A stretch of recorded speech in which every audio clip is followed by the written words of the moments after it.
everybody, welcome back to the channel. Well, today we are going to get started on what may be the final tutorial for the creepy circus. You can see it behind me. It's getting closer. I've got the buildings on, I've got the fence up, I've got the lights on.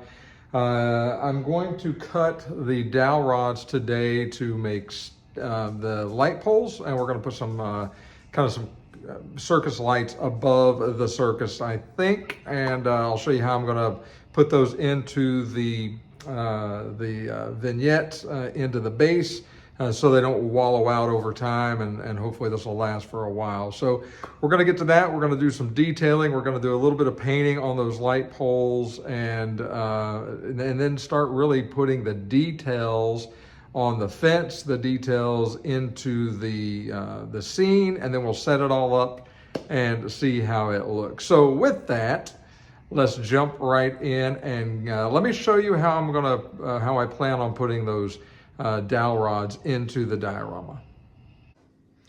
Okay, so what I'm going to show you now is we're going to take these dowel rods and we're going to cut these and paint them to become light poles or telephone poles that are going to have lights on them across the creepy circus.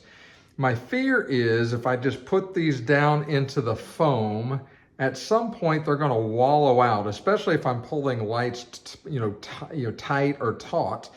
It's going to pull these poles sort of into each other, or over time it's just going to wallow that foam hole out, and these are going to become unusable. At least that was my thought. So I went to the hardware store and I found these little bushings. They're about the same size as this. They're not exact, but they're close. And if I wrap the bottom of these in some paper or something before I put them in there, I think they'll be fine. So what I've done is I've taken 4 of these. Now these were a little spendy. These were about $3 a piece at Lowe's. And you find them in all the drawers with all of the hardware, screws, nuts, bolts, accessories. These were the ones that I found that are probably the closest fit. And so what I've done is I took my hot wire foam tools and cut out 4 holes into the foam, just a little bit smaller than this, where the light poles are going to go. And then I'm going to hot glue these into place and put them sort of flush. And what that allows is that will allow over time that it won't continue to wallow out, because this is a metal, and the pole will just be going down into this versus down into the foam. So just thinking ahead for the longevity of the project, probably not necessary, but for me, I want to make sure that it's done right, or at least done for, I can display this for many years. So with that, let's jump into how we're going to do this, and we'll go from there. Okay, so hopefully you're able to see this. This is the bushing. This is the hole here. The other hole is back here. And I'm simply going to take some hot glue and put all over this and put it down into that hole. And a lot of this is going to smear off, I know that. So I'm going to put a lot towards the top without trying to burn myself. And then probably put a little bit more into the hole itself.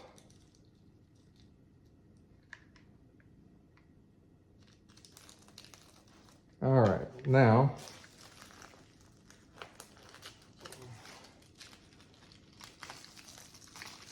okay, well, I don't think it's going anywhere. That's for sure. So that's what that looks like. And then with a pole, now these are not cut, but you simply will slide that into there, and then that will stand just like that without putting too much damage onto this foam, or at least that's the thought process. So there's one. Let's do another down in this hole. A little bit of hot glue around this.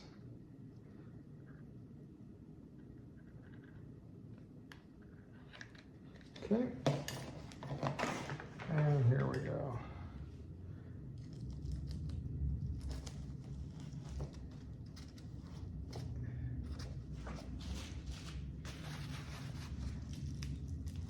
Okay, you can see that's securely in.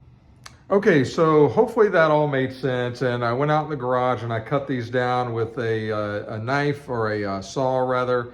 And then you've seen these before. I put these little push pins into the Pennywise diorama. I'm just going to use these on top to wrap the fairy lights around, and then seat these back down so they're kind of out of the way. And so I just kind of measured these against what I thought the buildings would be, on the diorama. And so these are about the right size. And so I'm just going to paint these brown and then kind of highlight with some different colors. And I'll show you these. I'm not going to show you, me painting these. Are pretty simple. So we'll check back in and see what they look like when they're done.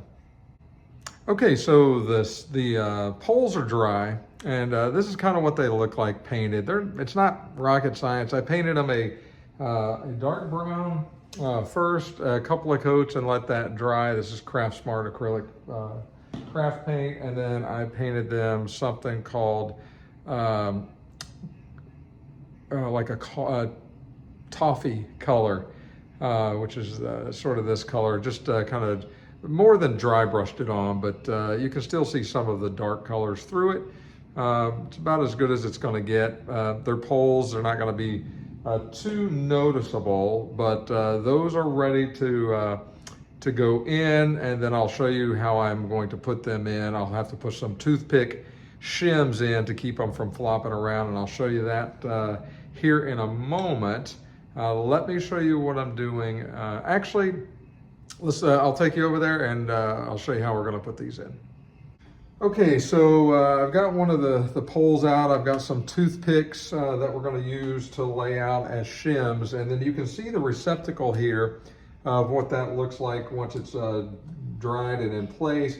These are a little bit too small, but close enough. So they will stand up, but I want them to be standing straight up. So the way I'm going to do this is take some toothpick shims and just kind of put them down in there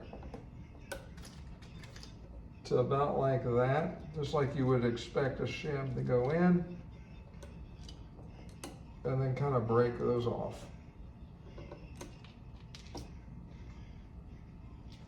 Okay, now that's in there and that's straight. I would have to pull it straight up to get it out. I don't want to do that right now. And so I'm going to go around to the others and do the same thing, but that's how you put these in and then keep them straight instead of, wobbling around. Like you can see this one back here just kind of wobbles around. So we're going to shim them so they don't move. Okay, so all those are now steady and sturdy. They're not moving and not leaning. And now it's time to start detailing a little bit of the fence.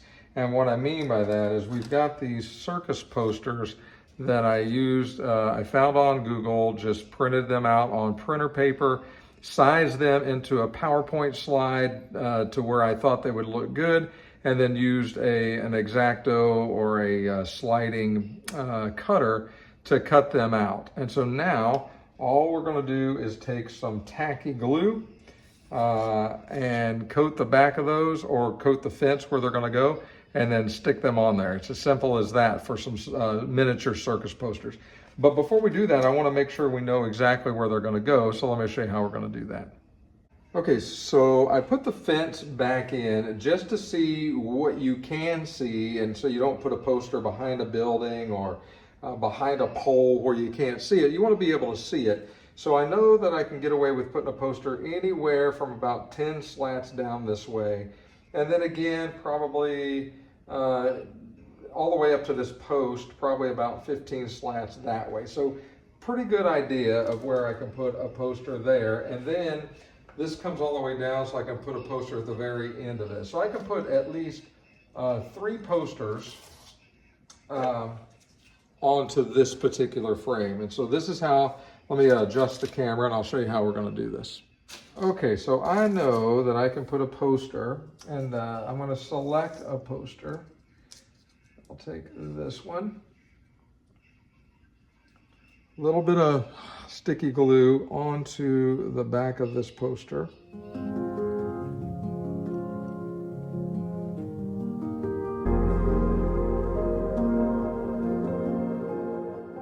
And just kind of put that just about like that.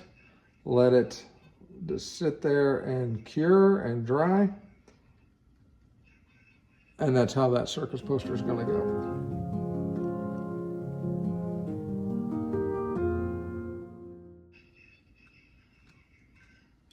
So you've got another poster down there. Okay, so you can kind of see what that poster looks like back there. Come around here, you can see another one back there. And then you can see the other one back there. So that's how those circus posters are going to go. Okay, so that's as simple as it gets for the posters. You just got to find them online, what suits your taste. Put them onto a PowerPoint or something like that. I use Keynote, same thing as PowerPoint, but for Apple. And then just resize them to an appropriate size. Even if it's not the perfect size, nobody's going to notice that they're that small. And then use some tacky glue and put them on. The same thing is going to happen on the chain link fence. It's the same exact concept. You're just going to put some tacky glue onto the poster and then put that right onto the tool material, and let that sit there and dry, and you're done. So the posters are incredibly simple, yet very effective in adding those small details to bring your village above and beyond what people would expect that you would put into something like this. So hopefully that helps with the miniature posters. I know a lot of you have been asking. Very simple process. Okay, well, hopefully that gives you a better look at the circus. As you can see, especially behind me, and then I've cleaned up a little bit and changed clothes. It's been a long day. I had a couple things I had to run out and do, but I wanted to get this thing finished tonight, and I think we're there. So a couple things that I haven't shown you that I'll take you over there and show you up close, but to do the dead weeds and the dead grass, did the same thing in the house on Dept Street tutorial. So basically it is coconut fiber wound up very tight, some super glue placed around the bottom of some fiber that's been cut off, and then that accelerator spray sprayed on. It crystallizes and hardens it. And so you take a screwdriver and then some tacky glue, squeeze that down into the hole you created, and then basically put those weeds down in there, and then kind of spread them out to get the desired look that you want. So I'm not going to show you how to do that. You guys have seen that before, but it's pretty easy. And if you have questions, go back to the House on Dept Street video. One of those tutorials has that in there. But I'm pretty pleased with the way this turned out. So let me take you over there and show you. Okay, so as we're walking up, the first thing I want to show you is the lights underneath, and the material now on the pedestal is a little bit darker. I used a black wash and painted that on and then wiped it off with a rag. Looks pretty good, certainly a little more dingy and grungy than it was. Fits the profile, I think, a lot better. Let's stick with the theme of the lights. So if we come up to the top, you see the lights, the fairy lights on the light poles that we were talking about. Those are strung around and run all the way around the circus. They flash, they can chase each other, they can slightly dim and then come back on. And there's like 4 or 5 different functions that those lights do. And so you can see those there. Some signs.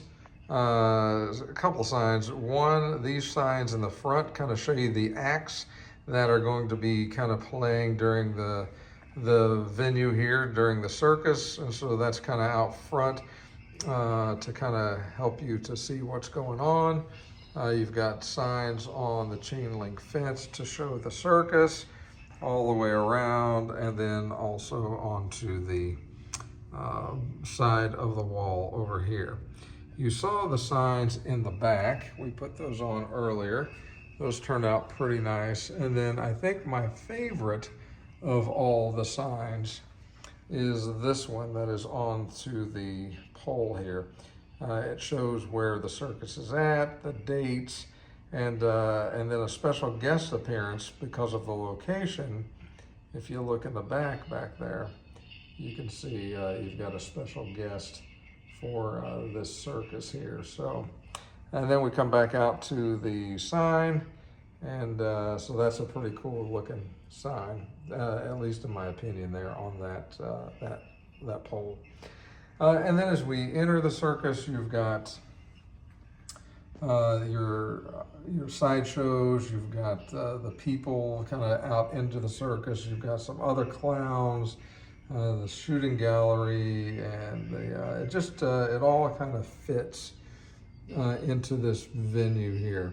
Now the one bad thing is the Dolly's House of Hypnosis or World of Hypnosis stopped working. I think I told you during the review that when I got it, it wasn't working. I was able to fix it, but it looks like it was a temporary fix. I'll have to look at that again at some point and try to get that to spin again, because that's a pretty cool effect. But all in all, very, very pleased with the way this one turned out. This is a pretty cool rendition for a creepy circus. Well, hopefully that gives you a better look at the 2022 Department 56 Creepy Circus. I'm pretty pleased with the way this turned out overall. It's got a lot of good detail. It's got the right amount of creepy, but the right amount of classy, if that makes sense. It's a very cool piece to display. At least I think so. I created it, so I guess I would think it would be. But I knew when I saw the Clown House of Terror that I wanted to create basically what you see behind me. That's the sort of the picture that jumped into my head, and so I went a little crazy trying to find the pieces. Was fortunate enough and able enough to find them, and then create the vignette that you see behind me. And so very pleased with it. Going to be hopefully displaying this for many years to come. Very happy with it again. And so if you've liked this series, if you like this video, make sure you click the like button. And if you haven't subscribed to the channel, please consider doing so. The channel's growing, and we're doing stuff like this, and so we're going to continue to build and continue to review. I'm going to take a small little break from building, and if you've seen some of the stuff on social media, you know that we went and decorated most of the house, and so I've posted some pictures of the decorations around the house. I plan on doing a video for that, like I did last year. Basically, instead of the village introduction video, it'll be a village update video for 2022. And I'll take you around a tour of the whole house and show you all the vignettes that we've got up and how they look in person, at least on video. And so you've got that to look forward to, plus some reviews coming up this week as well. So I appreciate you guys tuning in. I appreciate you continuing to watch and for the support. If you have any questions or comments, please leave those below and I'll answer them as quickly as I possibly can. Until we talk next time, take care of yourselves, and we'll see you again real soon.